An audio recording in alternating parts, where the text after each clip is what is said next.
Hello friends, welcome to Pharmatech. I am Avinash and in today's video I will be explaining you RS configuration and Fisher projection formula. So what is RS configuration? This R and S are the alphabets which are taken from Latin word that is rectus meaning right-handed and S meaning sinister in Latin left-handed. So if you consider the structure which is given on the screen, the IUPAC name for this structure is 2-hydroxypropanoic acid. So 2-hydroxypropanoic acid को हम ऐसे भी represent कर सकते हैं. अगर हम उसका मिरर इमेज कंसीडर करें तो we can write 2-hydroxypropanoic acid in this way. So ये दो तरीके हो गए हैं लिखने के 2-hydroxypropanoic acid. इसी एसिड का कॉमन नेम है लैक्टिक एसिड. सो लैक्टिक एसिड अगर हम इस तरीके से रिप्रेजेंट करते हैं, सो इन लैक्टिक एसिड ये जो सेंट्रल कार्बन है इसके ऊपर 4 अलग अलग सब्स्टिट्यूएंट है. मतलब ये जो सेंट्रल कार्बन है वो एक कायरल सेंटर है और इसमें एक कायरल सेंटर होने की वजह से इसका एक मिरर इमेज फॉर्म हुआ और ये दोनों स्ट्रक्चर को हम स्टीरियोकेमिस्ट्री के लैंग्वेज में कहेंगे they are enantiomer of each other. ऐसे इनैंशोमर को अगर आपको डिस्टिंग्विश करना है व्हाइल कॉलिंग देम, तो आपको आर और एस ये अल्फाबेट यूज करके उनको डिस्टिंग्विश करते आना चाहिए. ये जो फॉर्मूला मैंने यहाँ पर रिप्रेजेंट किया है, ये फॉर्मूला में जो वर्टिकल लाइन है इसका मतलब होता है कि इट इंडिकेट कि ये जो CH3 ग्रुप है और COH ग्रुप है ये pointing away from the viewer है और ये जो हाइड्रोजन और OH है इसका मतलब है they are pointing towards the viewer. So H and OH in both this formula horizontal line हमेशा उसका मतलब रहेगा it is pointing towards the viewer और वर्टिकल लाइन का मतलब रहेगा it is pointing away from the viewer. और इसी को हम कहते हैं Fisher representation for 2-hydroxypropanoic acid. जैसे आप ये लेक्चर के एंड तक पहुंचोगे आपको पता चलेगा why we are calling this first as a R form of 2-hydroxypropanoic acid and why we are calling the other structure as a S form of 2-hydroxypropanoic acid. So ये R और S ये एक you can से nomenclature system है जो सबसे पहले Karl इनगोल्ड और प्रीलॉग ये साइंटिस्ट ने डिस्कवर किया था. तो उन्होंने कुछ रूल्स दिए हैं, बेस्ड ऑन दोस रूल्स हम R और S ऐसे कंपाउंड को क्लासिफाई कर सकते हैं. तो सबसे पहला रूल है look at the 4 atoms directly attach to the chirality centre. So जैसे कि हमने लैक्टिक एसिड में देखा था, जो सेंट्रल कार्बन है उसके ऊपर 4 सब्स्टिट्यूएंट है. First is COH, the another one is OH, the another one is CH3 and next one is H. So as per the rule, first we have to look at the atom which is directly bonded to the carbon. And then based on the atomic number of these atoms, you have to assign a priority. The atom which is having highest atomic number should get the priority 1 and the atom with the least atomic number should get the priority 4. ऐसा atom जिसका atomic number सबसे ज्यादा है उसको priority 1 आना चाहिए और ऐसा एटम जिसका प्रायोरिटी सबसे कम है, जिसका एटॉमिक नंबर सबसे कम है उसका प्रायोरिटी 4 होना चाहिए.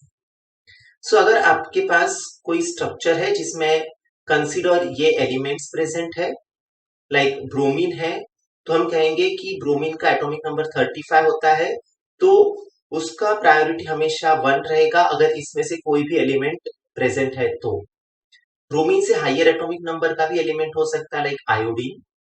यहाँ पे अगर क्लोरीन प्रेजेंट है तो उसका एटॉमिक नंबर 17 है. अगर ऑक्सीजन प्रेजेंट है एटॉमिक नंबर 8 है तो ऑक्सीजन का प्रायोरिटी हमेशा कम रहेगा as compare to bromine, chlorine, sulphur and phosphorus.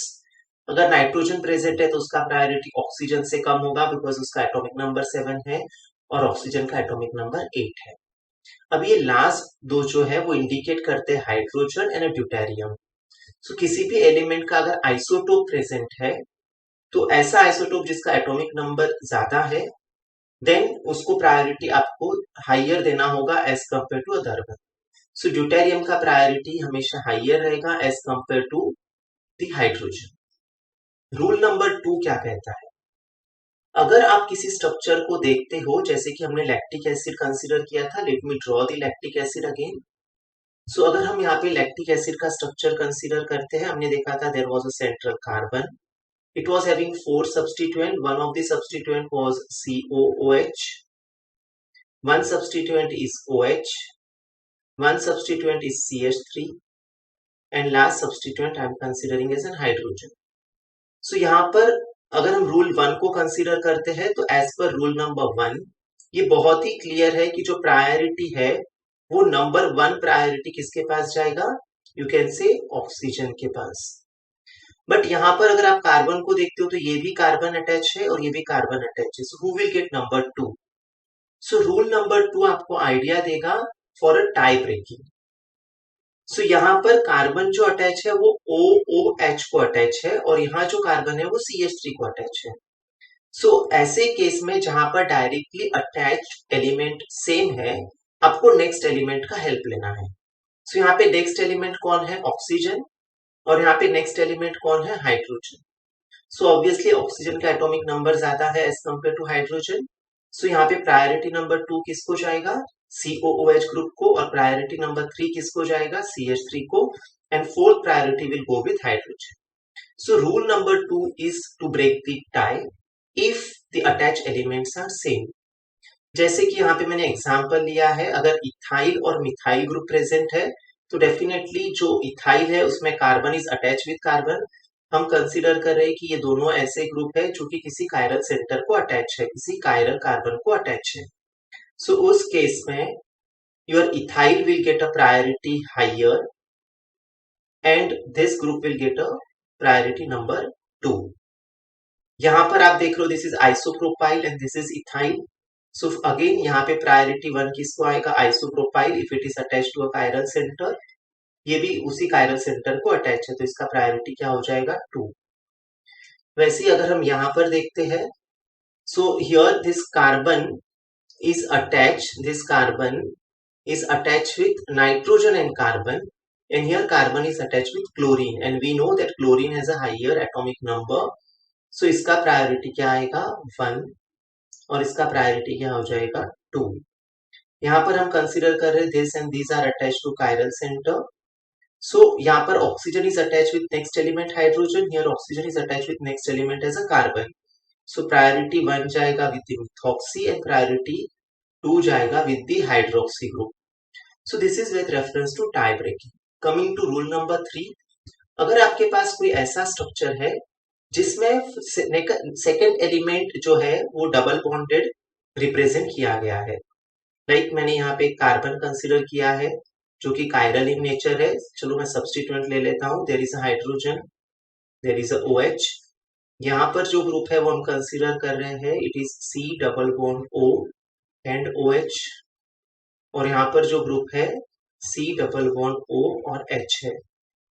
सो इस केस में टाई कैसे break, so very first number 1 will go with oxygen considering rule number 1। अभी यहाँ पर सेकंड एलिमेंट कार्बन है, यहाँ पर भी कार्बन है, but this carbon is double bonded O, this carbon is double bonded O, इसका मतलब ये कार्बन 2 ऑक्सीजन से लिंक है, डबल बॉन्ड O मतलब 2 बार ऑक्सीजन।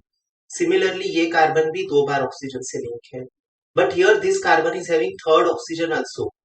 तो ये कार्बन को हम अलग वे से कैसे बता सकते हैं, this carbon is linked with, you can से 1O, second O, third O, and lastly you can say this O is linked with H.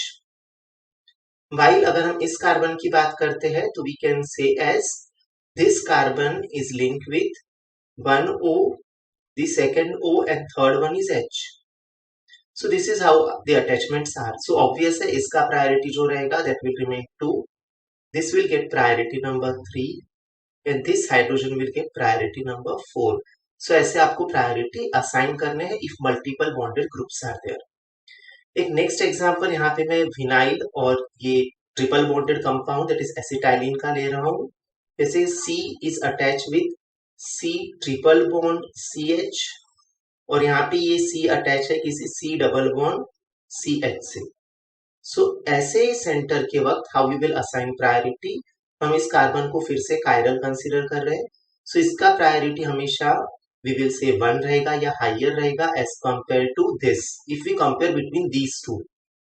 तो इसका प्रायोरिटी because it is triple bonded, मतलब यहाँ पे कार्बन को 3 कार्बन अटैच है, यहाँ कार्बन को सिर्फ 2 कार्बन अटैच है। सो इन दिस वे हम रूल नंबर 3 के हेल्प से मल्टीपल बॉन्डेड कंपाउंड में कौन से कंपाउंड को प्रायोरिटी हायर जाएगा और कौन से कंपाउंड को प्रायोरिटी लोअर जाएगा वो फाइंड आउट कर सकते हैं। Coming to our the first slide, जैसे कि मैंने कहा था at the end of this lecture you will come to know कि why we are calling this as a R and why we are calling this as a S. So rule number 1 के हिसाब से हमको priority assign करनी है। सो priority 1 जाएगा with this O, priority 2 will go with this COH, priority 3 will go with this CH3 and priority number 4 will be hydrogen. एक बार ये priority assign हो जाए उसके बाद आपको देखना है, आपको कंसीडर करनी है एक वॉच। अब ये वॉच को रीड करने के 2 तरीके होते हैं। This is our 12 o'clock, this is our 3 o'clock, this is our 6 o'clock and this is 9 o'clock। सो हम वॉच को कैसे रीड करते हैं? वी से 12 to 3, 3 to 6, 6 to 9 and 9 to 12। तो अगर आप नंबर ऐसे प्रोनाउंस कर रहे हो 12 to 3, 3 to 6, 6 to 9, 9 to 12, so it's a clockwise direction. So ऐसे क्लॉकवाइज अगर कोई नंबरिंग हम रीड करते हैं तो उसी को हम स्टीरियो केमिस्ट्री में कहेंगे कि this is right handed, that is R configuration. But same clock में अगर आपको उन्हीं नंबर को दैट इज 12, 9, 6 और 3 को रिवर्स वे में काउंट करना है, 12 to 9, 9 to 6, 6 to 3 and 3 to 12, तो उसी को हम कहेंगे it is a S, that is counter clockwise direction. So यहाँ पर देखिए आप 1 से 2 के तरफ जा रहे हो, 2 से 3 के तरफ जब जाओगे तो you are moving as a 1 to 2, 2 to 3। तो ये मूवमेंट कैसा हो गया? This movement is going as आप 3 से 12 पे गए, 12 से आप अक्रॉस 9, 6 पर आए हो। So you are moving as 1 to 2, 2 to 3। So ये डायरेक्शन कैसा हो गया है? This direction indicate we are moving in a counter clockwise direction. तो एक्चुअली इसका कॉन्फ़िगरेशन क्या होना चाहिए था? You can say S, but आप यहाँ पे देख पा रहे हो कि this is not S, it is written as R. So now the last rule comes into picture. इस रूल का कहना ये होता है कि जब भी आपके पास फिशर प्रोजेक्शन दिया गया है, अगर वो फिशर प्रोजेक्शन में ग्रुप नंबर 4 जिसका प्रायोरिटी 4 है वो हॉरिजॉन्टल एक्सिस पे प्रेजेंट है, प्रायोरिटी 4 ग्रुप हॉरिजॉन्टल पे राइट हो या लेफ्ट हो, अगर वो हॉरिजॉन्टल पे प्रेजेंट है तो आपका जो कॉन्फ़िगरेशन आपको रूल से मिलेगा उसका अपोजिट आपको कंसीडर करना है एज द राइट आंसर। तो यहाँ पे बाय अप्लाइंग रूल हमको कॉन्फ़िगरेशन मिला है एस, बट क्योंकि हाइड्रोजन हॉरिजॉन्टल लाइन पे है ये एस नहीं होगा, ये होगा R and it is applicable in all the structure. हम आगे जितने भी एग्जाम्पल लेंगे हर किसी में ये अप्लीकेबल है। सिमिलरली अगर हम ये स्ट्रक्चर को सॉल्व करते हैं तो हमारा नंबर 1 ग्रुप ये है, नंबर 2 ये हो जाएगा, नंबर 3 ये है और नंबर 4 ये है। सो जब हम मूव करेंगे will be moving 1 to 2, 2 to 3। So ये मोमेंट क्या है? This moment indicate that we are moving right handed, that is R, but ये कॉन्फ़िगरेशन आर नहीं होगा, it will become S. And why it will become S? Because this hydrogen is present on a horizontal line. Group 4 कभी भी horizontal पे नहीं होना चाहिए, अगर वो वर्टिकल पे प्रेजेंट है तो आपका जो आंसर आता है वही आपको लेना है, अगर वो हॉरिजॉन्टल पे प्रेजेंट है तो आपको जो आंसर मिल रहा है उससे अपोजिट लेना है। दीज आर दी ट्रिक्स, और ये ट्रिक्स से आप किसी भी फिशर फॉर्मूला को आरएस कॉन्फ़िगरेशन असाइन कर सकते हो। अगर आपको ये वीडियो कंटेंट अच्छा लगा है और आपको ये समझ में आ रहा है तो definitely for practice of more certain example आप मेरा जो नेक्स्ट वीडियो है जिसका लिंक मैंने डिस्क्रिप्शन बॉक्स में दिया है उसको फॉलो कर सकते हो। इवन आई बटन में आपको वीडियो सजेशन में दिखा होगा, so you can watch that video. वहां पर मैंने और भी एग्जाम्पल कवर किए हैं for RS configuration. So please like my channel, share it with your friends and subscribe it. Also press the bell icon so that you will get the notifications of all my upcoming videos. Your comments are most welcome. If you have any doubt, write in a comment section. Thank you once again for following Pharmatech.